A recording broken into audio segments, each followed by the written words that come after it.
श्री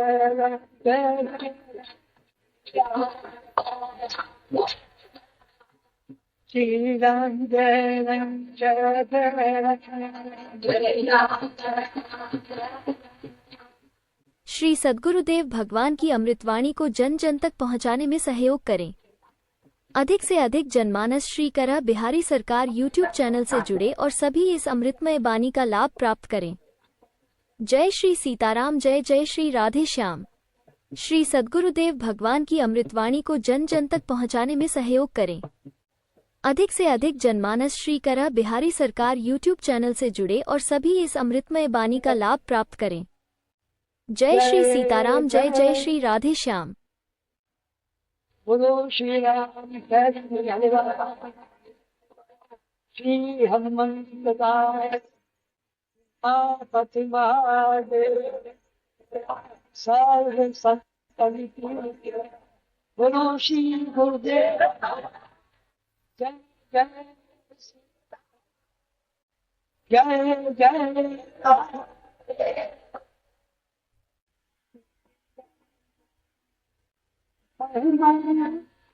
अमित अपार है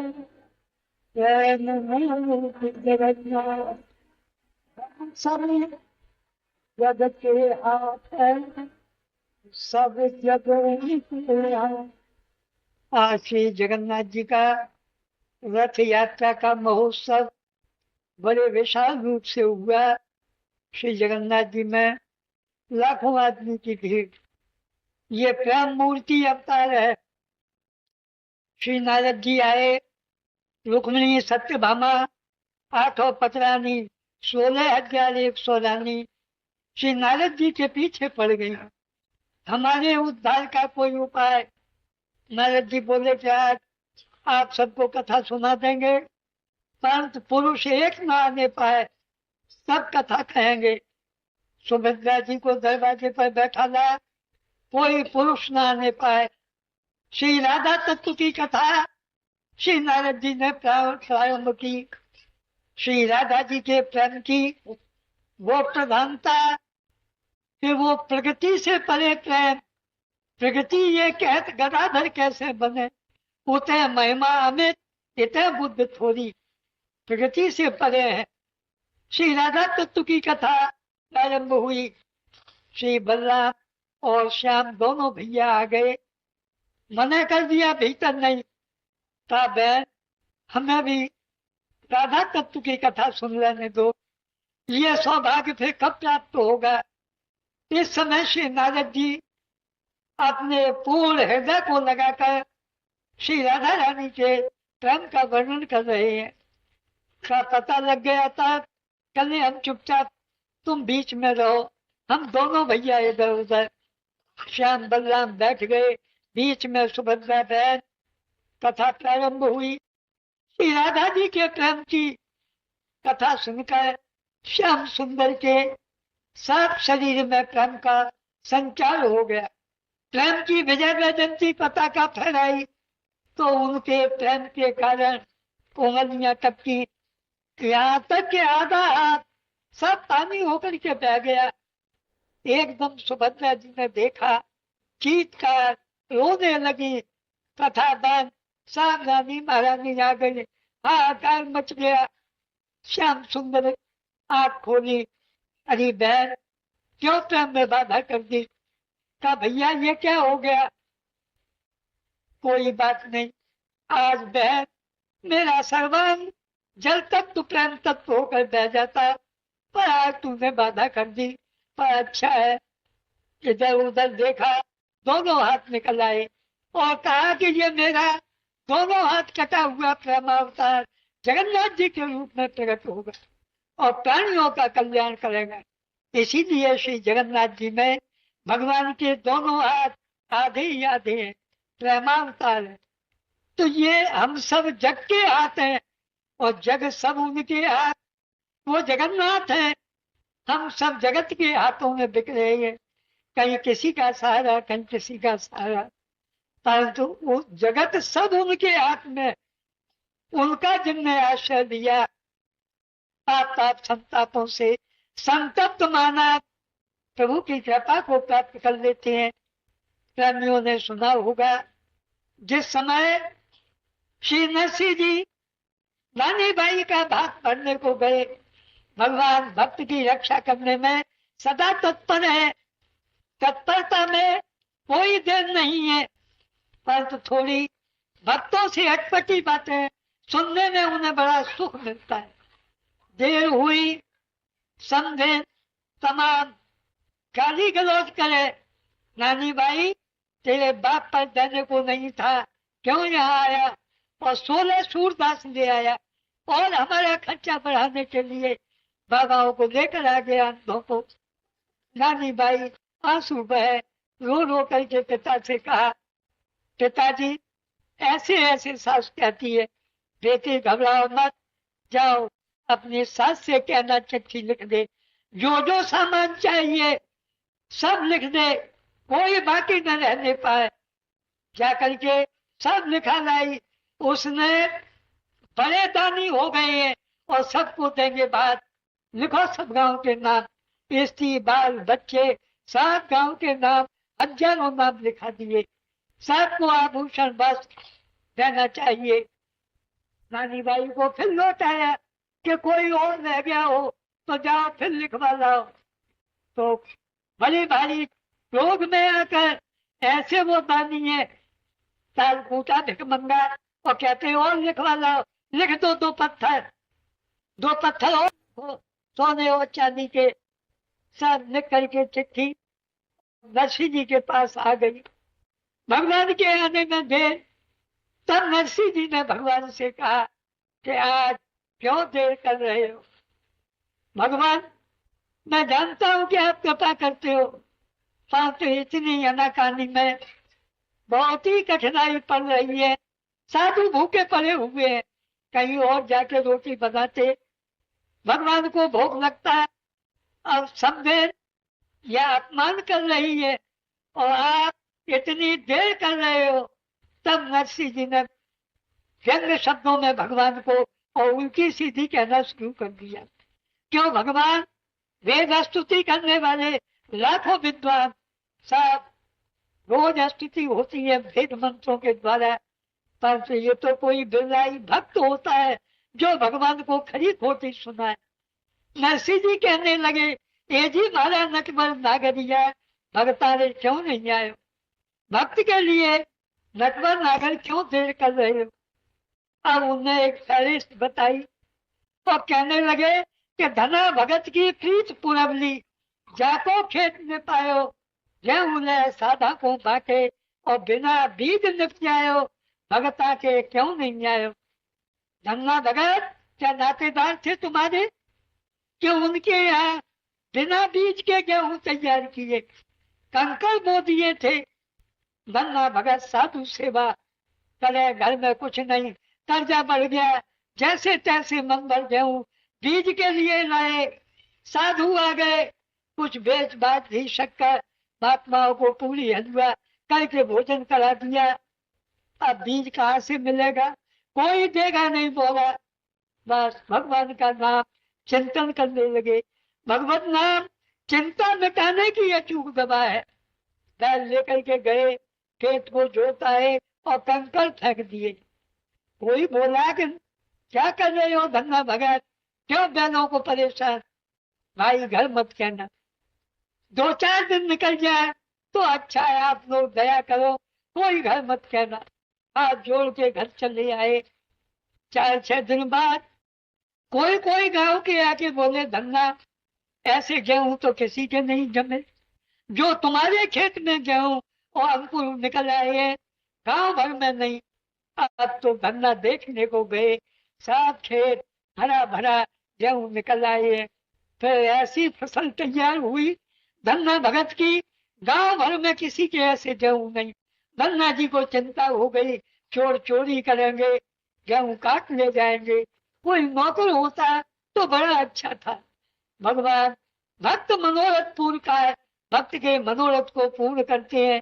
श्री रघुनाथ जी महाराज फटा पुराना कुर्ता, फटी धोती पहने हुए और खेत पर लाठी लिए, राम राम भगत जी राम राम, कहाँ जाते हो, कि भैया नौकरी की तलाश में क्या काम करते हो, कि रखवाली करना मुझे आता है, यही हमेशा का मेरा काम है, रखवाली कर लेता हूँ। हमारे खेत की रखवाली कैसे करोगे, आधा तुम्हारा आधा हमारा, नहीं भाई 2 हिस्सा हमारे, 1 हिस्सा तुम ले लेना, कि हमें नहीं करना, आधे आधे पर राजी हो तो हम तैयार हैं। धन्ना जी बोले आधे ही मिल जाए तो बहुत मनोगेहूं होगा, ऐसा तो गांव में किसी के नहीं, अच्छा भाई आधा ले लेंगे।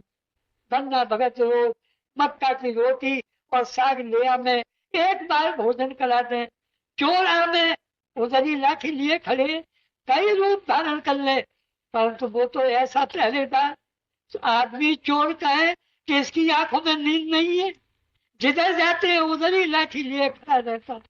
उनने तो ये प्रतिज्ञा कर रखी है, करो सदा तिनके रखवाली, जिम बालक राखे महतारी।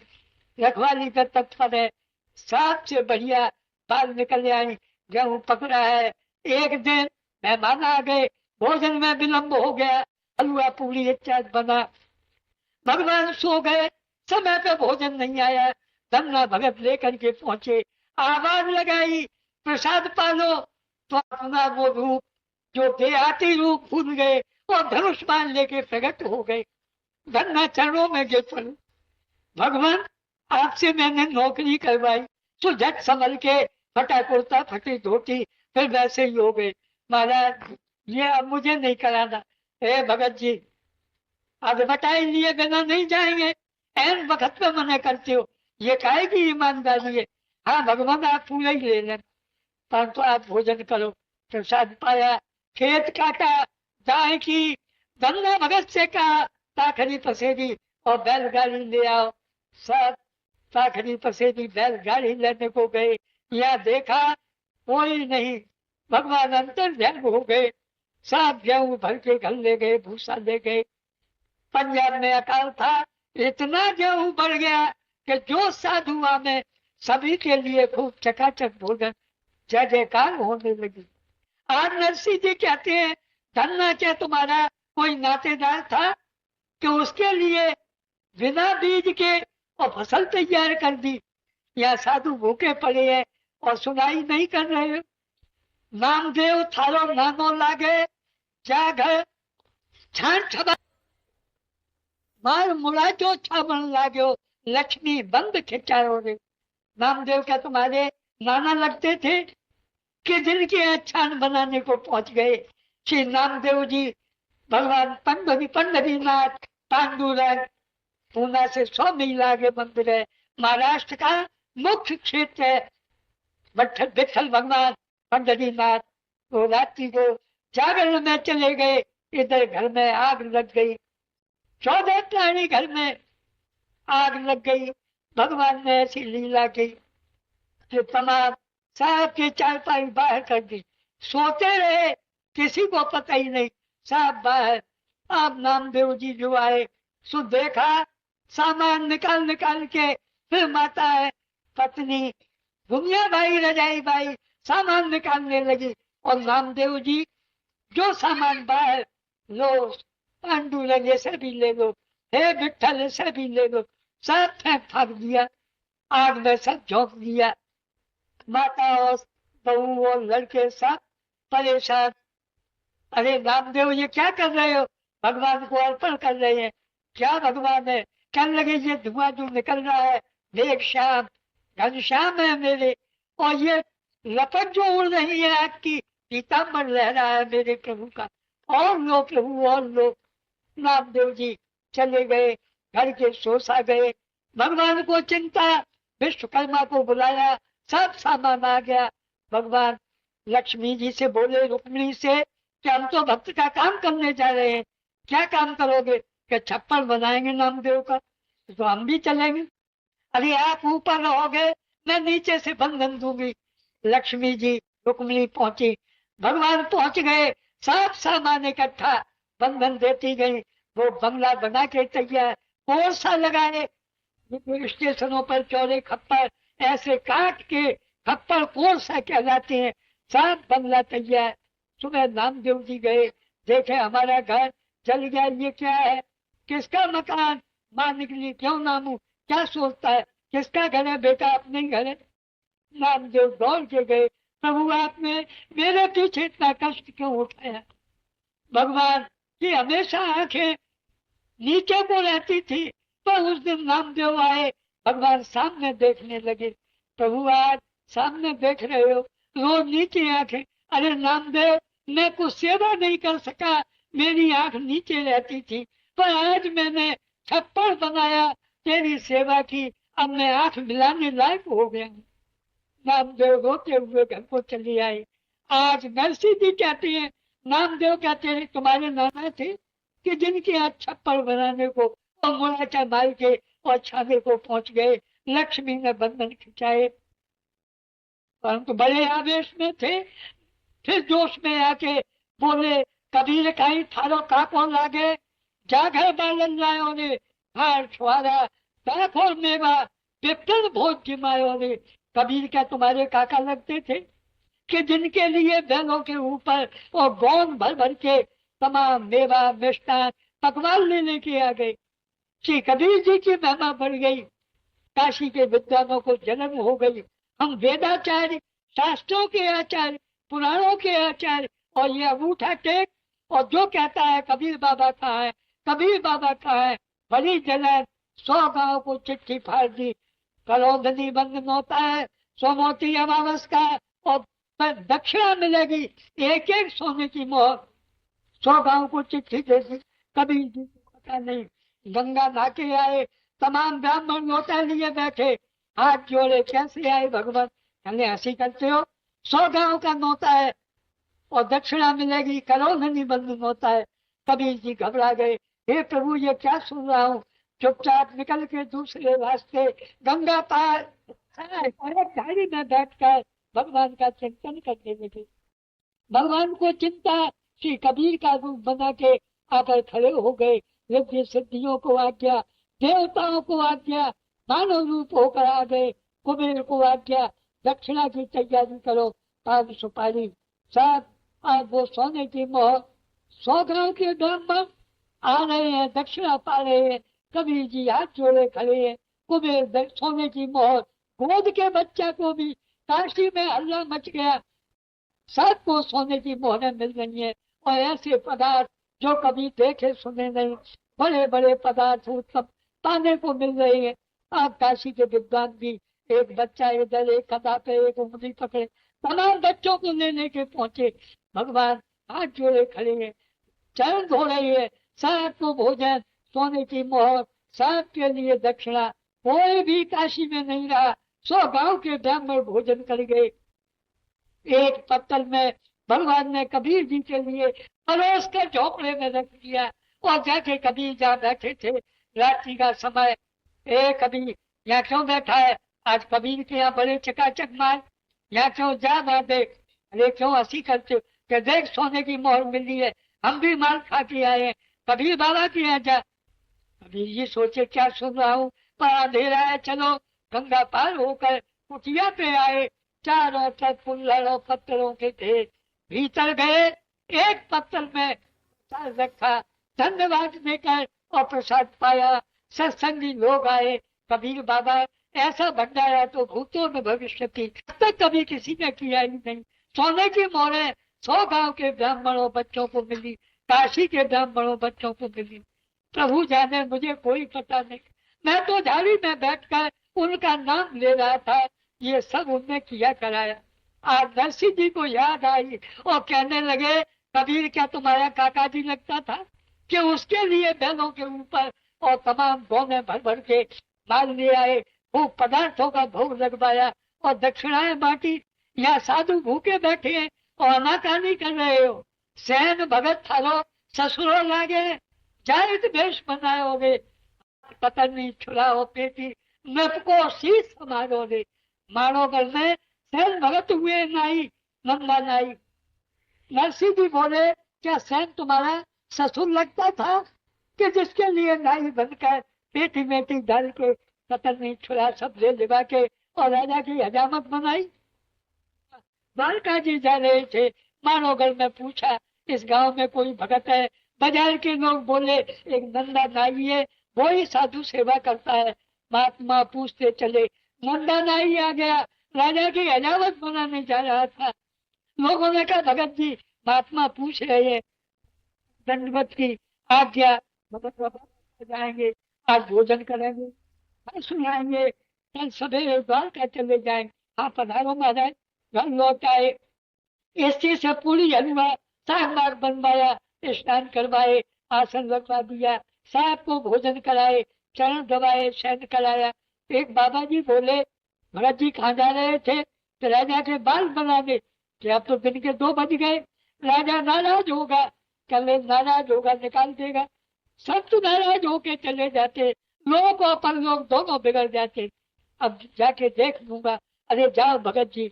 नंदा नाई पहुंचे, अन्नदाता घड़ी खमा पसीना, साधु सेवा में देर हो गई, जानबूझ के देर नहीं की है। हाथ जोड़ जोड़ के अन्नदाता क्षमा करो, क्षमा करो। राजा बोले क्या बता? कल अन्नदाता साधु सेवा में लगा रहा, बाल बनाने नहीं आया, स्नान नहीं कराए, मालिश नहीं कराई, कपड़े नहीं धोए, आज साधु सेवा में लगा रहा। क्या बकता है? तुमने बाल बनाए, मालिश की, स्नान कराए, कपड़े धोए, और पास वाले बोले क्यों रे पागल हो गया, तुमने सब सेवा की, हमने आंखों से देखा है। नंदा भगत बोले आपके भाग्य खुल गए, भगवान नाई बंद कराए और आपके लिए बाल बनाए, मालिश की, स्नान कराए, कपड़े धोए। अब टोकों पर सलामी करवाओ, खजाने खुलवा दो, दान दक्षिणा बांटो, भगवान मेरा रूप बना के आए। क्या बकता है? दिमाग खराब, ला मेरी तलवार, मैं देखता हूँ कैसे तेरे भगवान और मेरे पैर दबाएंगे, बाल बनाएंगे। तलवार लेकर के नंदा भगत बोले कि जब तक आपकी तलवार मेरी गर्दन पे आएगी वो लाखों ढाल बना सकते हैं, ऐसे मेरे प्रभु राम है। बस इतने में जो तलवार में हमसे खींची, विमान आया, 4 पार्षद आए, खबरदार, तलवार हाथ से गिर गई। नंदा भगत को विमान में बैठा ला और जय जय सीताराम कहते हुए भगवत धाम को सदैव चले गए। आज नरसिंह भगत वो याद आती है। क्या सेन भगत तुम्हारे ससुर लगते थे कि जिनके लिए और नाई बन करके और आपने बाल बाल बनाए और तमाम पैर दबाए, स्नान कराए। साधु भूखे पड़े हैं और आप देखभाल कर रहे हो। फिर जोश में आकर बोले भिलने काई थारी भुआ लागे के जाकी जूठन खावे रे, ऊंच नीच की शंक न मानी और रुचि रुचि भोग लगावे रे। भीलनी सबरी क्या तुम्हारी भुआ थी कि उनके घर जा करके और जूते बेर और मांग मांग के खाए और चिल्ला चिल्ला कर बेर जन लाभो बेर, बेर जन लाभो बेर, बेर जन लाभो बेर लाभो कहे बेर बेर, बेर बेर चिल्लाने लगे बेर लाओ। सबली बाई थारो मीठो लागे बोल, सोई सुंदर मधुर रसीलो जाकी कहानी पोर। हे सबली बाई वो बेर बड़ा मीठा है जिसकी पोर कटी हुई है। ये फल किन पक्षी के खाए अति मधुर नहीं जाट गिनाए। कौन से पक्षी ने इसमें चोट मार दिए? सबरी बाई वो ही छाट छाट गए दो जिनकी पोर कटी है। सबरी जी को होश आ गया, मैंने चाट चाट के और झूठे करके वो अपने प्रभु को खिलाए। मूर्छित हो गई, भगवान हवा करने लगे। बलकल वस्त्र के द्वारा अरे माँ क्यों दुखी होती है? प्रभु मैंने झूठे बेर आपको खिलाए। अरे भैया झूठे नहीं अनूठे थे। आपके मुख में राम नामामृत रहता था, राम नामामृत का स्पर्श पाकर इन बेरों में वो स्वाद आ गया कि ऐसा भोजन न माँ ने कराया, न गुरु माता ने कराया, न ससुराल में मिला और न सखाओं के यहाँ मिला। इस प्रकार का भोजन। और भैया आपने जो बेरों के द्वारा भोजन करा दिया, तब तो देखता तुम लोक में भोजन किए अपार, क्या सबरी क्या विदुर घर रुच पाई द्वार। सबरी के बेरों में स्वाद, क्या सुदामा वो विदुर जी के घर विदुरानी ने केला के छिलका खिलाए, अलोना साग खिलाया, उसमें जो स्वाद आया ऐसा स्वाद कहीं नहीं। बड़े यज्ञों के भाग मिले। सबरी बाई थारो मीठो लागे बोल, मांग मांग के प्रभु पा रहे हैं। तो कह रहे हैं नरसिंह जी क्या तुम्हारी भुआ थी कि उनके लिए और मांग मांग के झूठे बेर खाए और उनकी माता की गति उसको प्रदान की। सबरी बाई नवरा भक्ति सुनाई, कर लगे शबरी, ये 9 भक्ति मैं तुम्हारे हृदय में है, उनको प्रकट करके जगत को बताता हूँ। सकल प्रकार भक्ति दृढ़ तोरे, तेरे सब भक्ति दृढ़ है। शबरी ने कहा मैं स्तुति नहीं जानती, पढ़ी लिखी नहीं, कई विधा स्तुति करो तुम्हारी। भगवान बोले कि तुम नहीं पढ़ी हो, मत करो स्तुति, मैं तो पढ़ा हूँ गुरु वशिष्ठ से, मैं ही तुम्हारी स्तुति करता हूँ। तुम्हारे हृदय में 9 प्रकार की भक्ति है, सकल प्रकार भक्ति दृढ़ तोरे, एक भी भक्ति किसी में होगी वो मेरा अतिशय प्यारा है, और तुम्हारे सब भक्ति दृढ़ है। श्री राम जानने लगे। शबरी जी बोली आप खड़े रहो, योगाग्नि से प्राण त्याग रही हूँ। अब तक मैंने वियोग सहन कर लिया, पर संयोग होने के बाद अब वियोग नहीं सहा जाएगा, शरीर त्यागती हूँ, आप सामने रहो। योग अग्नि प्रकट करके हर पद लीन भई जा नहीं थे, भगवान में सदे प्रवेश कर गई आत्मा राम के द्वारा। तो ये बताया, नरसिंह जी कहते हैं क्या तुम्हारी बुआ थी कि जिनके यहाँ झूठे बेर खाने को पहुंच गए, यहाँ साधु भूखे पड़े हैं, अनाकानी कर रहे हो। और फिर कहने लगे मीरा कहीं थारी मासी जागे, जिणा बिसरा डालो दे, राणा बिस को प्यालो भेजो, बिस अमृत कर डालो दे। मीरा बाई क्या मासी मौसी लगती थी तुम्हारी कि जिनका जहर का प्याला अमृत बना दिया। मीराबाई जा करके गई। उदाबाई ननद थी, उदाबाई ने कहा चलो गौरजा जी को प्रणाम करो। भगवती के मंदिर में, महल में मंदिर था भगवती का। मीरा जी बोली नहीं, मैं और विराज को छोड़कर और किसी को प्रणाम नहीं करती। पल काटो सही इन नैनन के, गिरधारी बिना पल अंत निहारे, जीव कटे न भजे मद नंदन, बुद्ध कटे हर नाम बिसारे। मीरा कहे जल जाओ हियो पद कंज बिना, पल अंतर धारे, शीश नभे ब्रजराज बिना, बा शीश है काट